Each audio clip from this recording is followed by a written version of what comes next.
حضرت علقمہ رضی اللہ عنہ بیان کرتے ہیں، مشرکین سے تعلق رکھنے والے ایک شخص نے حضرت عبداللہ رضی اللہ عنہ سے کہا، آپ کے آقا کے بارے میں یہ گمان کرتا ہوں کہ انہوں نے تمہیں ہر چیز کی تعلیم دی ہے، یہاں تک کہ انہوں نے تمہیں یہ بھی تعلیم دی ہے کہ قضائے حاجت کے لیے تم نے کیسے جانا ہے۔ تو حضرت عبداللہ رضی اللہ عنہ نے فرمایا، اگر تو تم مذاق اڑا رہے ہو میں تمہیں بتاتا ہوں، انہوں نے ہمیں یہ تعلیم دی ہے کہ ہم نے اپنی شرمگاہ کا رخ قبلہ کی طرف نہیں کرنا ہے۔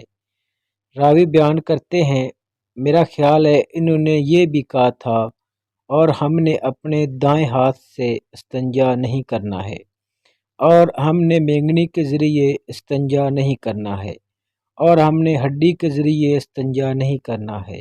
اور ہم نے 3 سے کم پتھروں کے ذریعے استنجا نہیں کرنا ہے۔ حضرت ابو بشیر انصاری رضی اللہ عنہ رسول اللہ صلی اللہ علیہ وآلہ وسلم کا یہ فرمان ارشاد کرتے ہیں،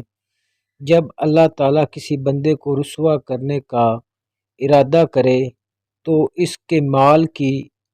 تعمیر میں خرچ کرواتا ہے۔